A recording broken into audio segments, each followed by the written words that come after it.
MLA সাহেবের বউকে কি করে যে লাগাবার কথাটা বলি সেটাই মাথায় ঢুকছে না আমার। বলতে তো হবে, আমাকে না বলে উপায় নাই। ওর জন্য যে মনটা খাবলা খাবলি করছে আর মানছে না মনের ভিতরে। পক করে জড়িয়ে ধরে চক্করে ভরে দেওয়া, চক্করে ভরে দেওয়া, টক করে পড়ে যাবে, চান হয়ে যাবে। কি ব্যাপার, ও ওখানে বসে বসে কি এত চিন্তা ভাবনা করছে? মালটা যদি পায় না ফাঁকা, লাভেতে চুমু খাবো চক্কান করে।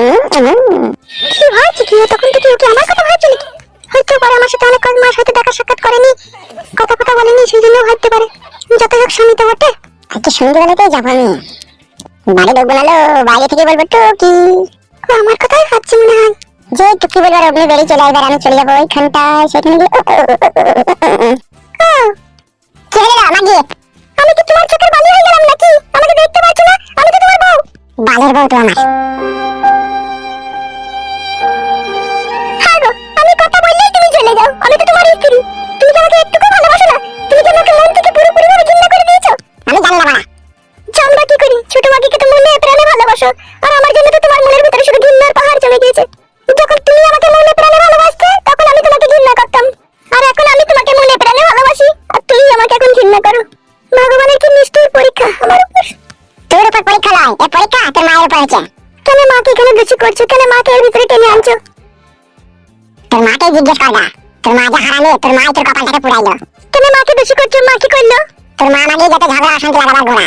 তোর মায়ের জন্য আমি আবার নতুন বিয়ে করেছি, তোকে ভালোবাসি না। কি বলছো তুমি এসব? ওই দেখ চলে এসে কানকে। বাপ পাঁচু,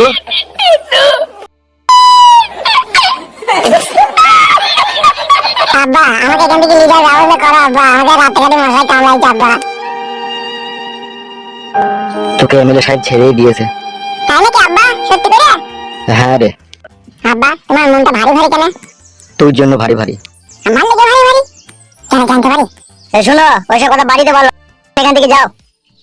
তুই এক কাজ কর, বাড়িতে গিয়ে সব কথা হবে। ঠিক আছে আব্বা, চলো। হ্যাঁ গো শোনা বাপ আমার, তুমি আমাদের পাড়ার ছেলে হয়ে আমাদের সাথে বেইমানি করছো, বিশ্বাসঘাতকতা করছো। তোমার কি বিবেকে আটকাইছে না? ফালতু না বকে ছেলেটাকে নিয়ে যাও এখান থেকে। কোন বিবেকের কথা বলছো বাড়া? যখন বাড়া রাতের পর রাত দিনের পর দিন খেতে পাইনি, ঘরে খালি পেটে পড়েছিলাম, তখন কোন সুরের বাচ্চা এক বোতল পানি দিয়েছি জিজ্ঞেস করেনি কি রে আগে খেতে পেয়েছিস না খেতে পারতাই পানিটা খা। কেউ জিজ্ঞেস করেনি কাকা, কেউ জিজ্ঞেস করেনি, বুঝলে তো? তাই আজকে এই বুকে পাথর বেঁধে আজকে অন্যায়ের পথে পা বাড়িয়েছে, বুঝতে পেরেছো তো? তাই বলছি বাড়া, গিয়ে ছেলেকে বাড়ি নিয়ে যাও। কই গো পাঁচু মা, ও কই গো? পাঁচুকে নিয়ে এসেছি।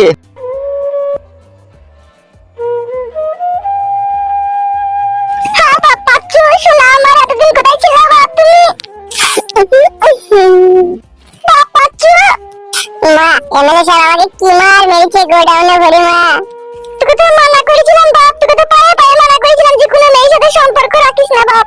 এখনকার যুগের মেয়েরা ভালোবাসা বুঝে না বাপ। তুমি ঠিকই বলেছো মা, ও যদি আমাকে ভালোই বাসতো না তাহলে বাবাকে বলে আমাকে ছেড়ে দেওয়া করাইতো, আমাকে এইভাবে গোডাউনে ভরে এইভাবে সাজা দিত না। এখন বুঝছিস তো মা বাবার কথা না শুনলে কি হয়? ও শালা বুঝবে কি, আবার দুদিন পরে দেখবো আবার কোনো মেয়ে পোঙা লিয়েছে।